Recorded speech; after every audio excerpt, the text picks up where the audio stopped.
ঢাকার ধুলোমাখা অলিগলি, চায়ের দোকান আর ছাদের আলোগুলো তখনও নেভেনি। পুরো শহর যেন এক অদৃশ্য জাদু মন্ত্রে জেগে আছে। চায়ের কাপে চুমুক দিতে দিতে হাজারো তরুণের চোখ স্থির হয়ে আছে টেলিভিশনের বিশাল স্ক্রিনে। তাদের গায়ে আকাশি সাদা টোরাকাটা জার্সি, বুকে জলজল করছে একটি নাম, একটি সংখ্যা, মেসি 10। স্ক্রিনে যখন ওই জাদুকর বা পায়ে বল নিয়ে এগিয়ে যায়, তখন ঢাকার এই জরাজীর্ণ গলিগুলোতে যেন এক ঐশী উন্মাদনা তৈরি হয়। মেসি মেসি চিৎকারে প্রকম্পিত হয় বাংলার আকাশ। এই দেশের মানুষ হয়তো নিজেদের দেশের ইতিহাস ভুলে যেতে পারে, কিন্তু আর্জেন্টিনার বিশ্বকাপের প্রতিটি ম্যাচের পরিসংখ্যান তাদের নখদর্পণে। ফুটবল এখানে কেবল খেলা নয়, আর লিওনেল মেসি এখানে কেবল একজন খেলোয়াড় নন, তিনি এক অলিখিত ধর্ম, এক অঘোষিত উপাস্য। কিন্তু এই অন্ধ প্রেমের উল্লাসে মত্ত থাকা বাংলাদেশের তরুণরা কি জানে, তারা যে আকাশি সাদা জার্সি পরে উল্লাস করছে, সেই পতাকার ছায়াতলে আজ কি ভয়ঙ্কর এক দানবীয় শক্তির উত্থান ঘটেছে? তারা কি জানে যে দেশের জয়ে তারা চোখের জল ফেলে, সেই দেশ আজ কাদের কাঁধে হাত রেখে ফিলিস্তিনিদের শিশুদের রক্ত নিয়ে হোলি খেলছে? দৃশ্যপট বদলানো যাক। ঢাকার এই চায়ের দোকান থেকে হাজার হাজার মাইল দূরে আটলান্টিকের ওপারে যুক্তরাষ্ট্রের নিউ ইয়র্ক শহরে এক অভিজাত মিলনায়তন। সেখানে কোনো ফুটবলের বাঁশি বাজছে না, সেখানে চলছে বিশ্ব রাজনীতির এক ভয়ঙ্কর দাবার চাল। আর সেই মঞ্চে দাঁড়িয়ে আর্জেন্টিনার প্রেসিডেন্ট অর্থাৎ লিওনেল মেসির দেশের রাষ্ট্রপ্রধান এমন এক ঘোষণা দিচ্ছেন, যা শুনলে যে কোনো বিবেকবান মানুষের শির দ্বারা বেয়ে শীতল স্রোত নেমে যাবে। শুরু হতে যাচ্ছে এক চরম মনস্তাত্ত্বিক কষাঘাতের গল্প, যা প্রতিটি আকাশী সাদা সমর্থকের আত্মসম্মানকে মাটিতে মিশিয়ে দেবে। নিউ ইয়র্কের ইয়োশিভা ইউনিভার্সিটি ইহুদিবাদী দর্শন এবং পশ্চিমা রক্ষণশীলতার এক অন্যতম প্রধান স্নায়ুকেন্দ্র। এই বিশ্ববিদ্যালয়ের আলো ঝলমলে মঞ্চে আজ যিনি দাঁড়িয়ে আছেন, তার উস্কো খুস্কো চুল আর বন্য চোখের দৃষ্টি তাকে আর 10 জন রাষ্ট্রনেতা থেকে আলাদা করে রেখেছে। তিনি হাবিয়ে মিলেই, নিজেকে অ্যানার্কো ক্যাপিটালিস্ট বা কট্টর নৈরাজ্যবাদী পুঁজিবাদী হিসেবে পরিচয় দেওয়া আর্জেন্টিনার বর্তমান প্রেসিডেন্ট। তার সামনে বসে আছেন বিশ্বের শীর্ষস্থানীয় ইহুদি নেতা, রাব্বি এবং ধনকুবেররা। হাবিয়ে মিলেই যখন মাইক্রোফোনের সামনে দাঁড়ালেন, তখন পুরো হলরুমে পিনপতন নীরবতা। তিনি গলা খাকারি দিয়ে যা বললেন তা আন্তর্জাতিক রাজনৈতিক অঙ্গনে এক বিশাল বোমার মতো ফাটল। আমি গর্ববোধ করি, মিলেইয়ের কণ্ঠস্বর ছিল তীক্ষ্ণ এবং দাম্ভিক। ইসরায়েল ও ইহুদি জনগণের প্রতি আমার সমর্থন আগের মতোই অটুট রয়েছে। এই অবস্থান থেকে আমি কোনোভাবেই সরে আসব না। আর আজ আমি নিজেকে বিশ্বের সবচেয়ে বড় জায়নবাদী রাষ্ট্রপ্রধান হিসেবে ঘোষণা করছি। দর্শকদের গগনবিদারী করতালিতে ফেটে পড়ল পুরো মিলনায়তন।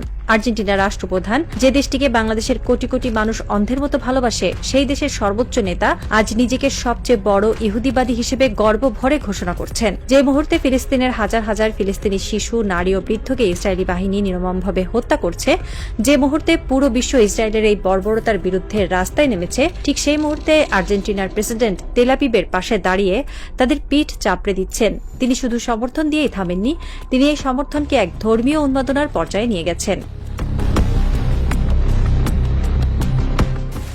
হাবিয়ে মিলেই শুধু নিজেকে জায়নবাদী বলেই থামেননি, তিনি এর পেছনে এক গভীর ধর্মীয় ও দার্শনিক ব্যাখ্যাও দাঁড় করিয়েছেন, যা শুনলে তার অন্ধ আনুগত্যের মাত্রা পরিষ্কার বোঝা যায়। তিনি দাবি করেন, পশ্চিমা সভ্যতার পুরো ভিত্তিটাই গড়ে উঠেছে ইহুদিদের ধর্মগ্রন্থ তাওরাত এবং বাইবেলের 10টি আদেশের ওপর। তার মতে, জীবন, স্বাধীনতা এবং ব্যক্তিগত সম্পত্তির মতো আধুনিক বিশ্বের যত মৌলিক অধিকার রয়েছে, তার সবই এসেছে ওই ইহুদিবাদী দর্শন থেকে। তার কথায় এক ধরনের হিপনোটিক বা সম্মোহনী সুর ছিল। তিনি বাইবেলের এক্সোডাস বা মিশর থেকে ইসরায়েলিদের বেরিয়ে আসার ঘটনার কথা উল্লেখ করেন।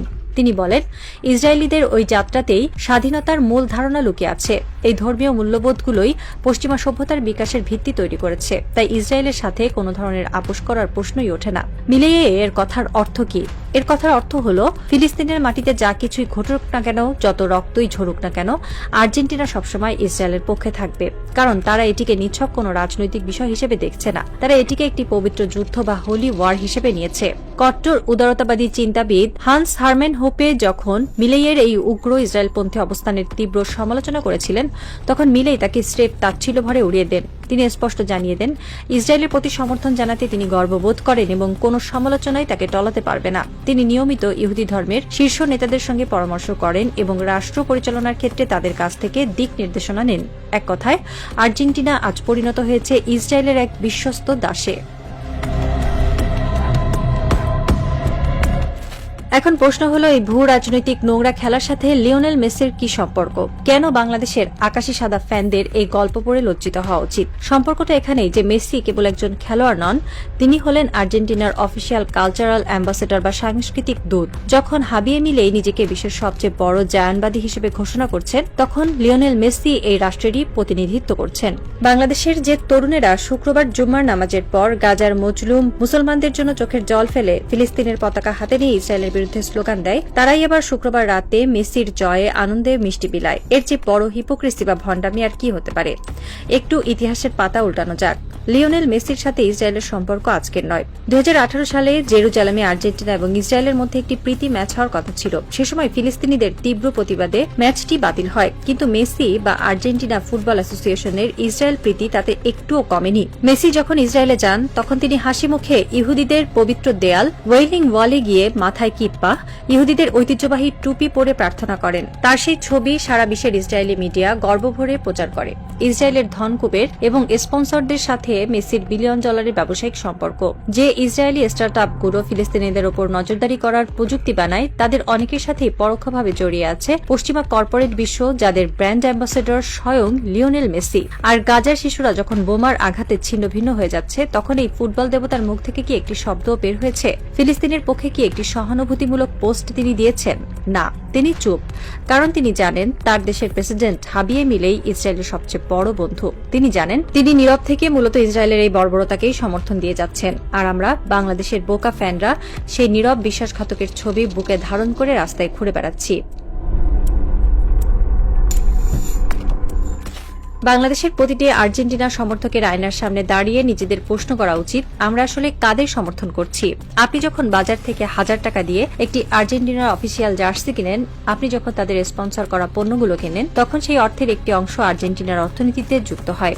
আর সেই অর্থনীতি আজ পরিচালিত হচ্ছে এমন এক প্রেসিডেন্টের দ্বারা, যিনি নিজেকে গর্ব ভরে সবচেয়ে বড় ইহুদিবাদী বলে দাবি করেন। ভাবতে পারেন আপনি এমন একটি দেশের পতাকা আপনার বাড়ির ছাদে উড়াচ্ছেন, যে দেশ প্রকাশ্যে ঘোষণা দিয়ে ইসরায়েলের পক্ষে দাঁড়িয়েছে, যে ইসরায়েল প্রতিদিন আপনার ফিলিস্তিনি ভাই বোনদের রক্ত পান করছে। আপনি সেই ইসরায়েলের সবচেয়ে ঘনিষ্ঠ মিত্র দেশের জাতীয় দলের জয়ে উল্লাস করছেন। আমাদের আবেগ কতটা অন্ধ হলে আমরা এই সহজ সমীকরণটা বুঝতে পারি না। আমরা বলি খেলাকে রাজনীতির সাথে মেশাবেন না, কিন্তু মিলেই কি খেলাকে রাজনীতির বাইরে রেখেছেন? তিনি তো আর্জেন্টিনার রাষ্ট্রপ্রধান হিসেবেই এই ঘোষণা দিয়েছেন। যখন পুরো আর্জেন্টিনা ইসরায়েলের পাশে দাঁড়িয়েছে, তখন আপনি কিভাবে আকাশী সাদা জার্সিকে শুধু খেলা বলে চালিয়ে দেবেন? এই দ্বিচারিতা, এই মেরুদণ্ডহীনতা আমাদের পুরো জাতিকে বিশ্বের সামনে এক হাস্যকর বস্তুতে পরিণত করেছে। ফিলিস্তিনিরা যখন দেখে যে বাংলাদেশের মানুষ তাদের জন্য কাঁদছে, আবার পরক্ষণে ইসরায়েলের সবচেয়ে বড় মিত্র দেশ আর্জেন্টিনার জয়ে রাস্তায় নেমে নাচানাচি করছে, তখন তারা আমাদের এই সস্তা আবেগ নিয়ে কি ভাবে? মেসি হয়তো অনেক বড় ফুটবলার, তার বা পায়ের জাদু হয়তো মোহনীয়, কিন্তু একজন মানুষের একটি দেশের নীতি ও মানবতার বিরুদ্ধে যখন দাঁড়ায়, তখন সেই জাদুকে বর্জন করার মতো সাহস কি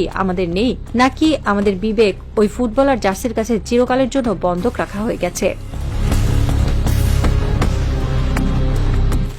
আজ যদি আপনি একজন সত্যনিষ্ঠ মানুষ হন, তবে আপনার বুকে ওই আকাশী সাদা জার্সিটা একটা জ্বলন্ত কয়লার মতো বিঁধতে বাধ্য।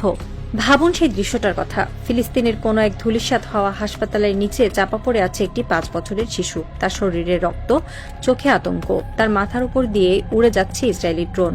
আর ঠিক সেই মুহূর্তে আটলান্টিকের ওপারে আর্জেন্টিনার প্রেসিডেন্ট হাবিয়ে মিলেই ইহুদি রাব্বিদের সাথে শ্যাম্পেইনের গ্লাস হাতে নিয়ে ইসরায়েলের বিজয় কামনা করছেন। আর সেই একই সময়ে আপনি ঢাকার রাস্তায় দাঁড়িয়ে আর্জেন্টিনার জয়ে আতশবাজি ফোটাচ্ছেন। এই দৃশ্যপট কি আপনার বিবেককে একটু দংশন করে না? আপনার কি একবারও মনে হয় না যে আপনি আসলে ওই ফিলিস্তিনি শিশুটির হত্যাকারীদেরই পরোক্ষভাবে উদযাপন করছেন? আর্জেন্টিনার প্রেসিডেন্ট যখন বলছেন পাশ্চাত্য সভ্যতার ভিত্তি হল ইহুদি আদেশ, তখন তিনি মূলত ফিলিস্তিনিদের অস্তিত্বকেই অস্বীকার করছেন। তিনি স্বীকার করে নিচ্ছেন যে ইসরায়েলের যে কোনো কর্মকাণ্ড, তা যত বর্বরই হোক না কেন, তা বৈধ।